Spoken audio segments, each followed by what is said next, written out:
Hi, my name is Sharon Colton. I'm a family physician. I work down in a little clinic in southeastern Kentucky.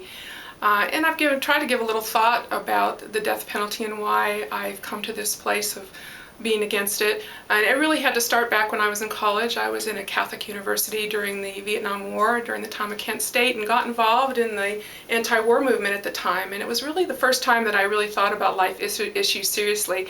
And fortunately, I was involved with a lot of the religious community at Marquette, graduate students, and we were involved in a fast. And this is where I really first started thinking about all these kinds of issues.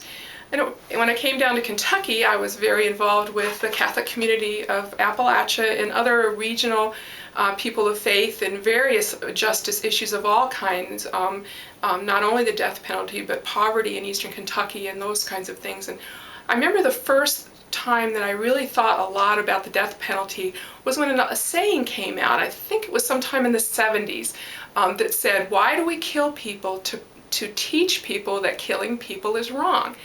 And it really struck me at the time. It made so much sense. You know, why doesn't everybody understand this? It just made a great deal of sense to me that you know, it's like spanking a child and then expecting them not to try to hit somebody else when they get angry. But that made a lot of sense to me. And when Cardinal Bernadin came out with his teachings on the seamless garment, that just, again, it just made so much sense that we had to be pro-life from conception all the way to death. And I'd like to just tell a quick story too about the abortion issue, and that was something that I was always very concerned about.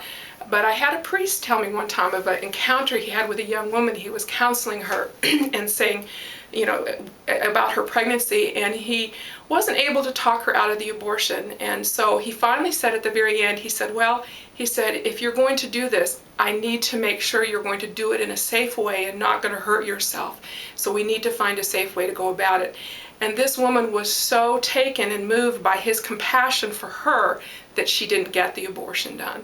And I've never forgotten that story. It was such a powerful story about compassion for the person and compassion for the life of that mother, as well as the life of the baby who was saved because of his compassion for her. And so the whole idea of the seamless garment, the respect from life from conception to death, you know, if we're going to try to help these women who are pregnant to raise their babies, then we have to respect the life of the child, to support the mom so it can be raised. And as a physician now, that's my whole life, is to try to preserve life and promote life. And I just don't understand why we kill people to teach people that killing people is wrong.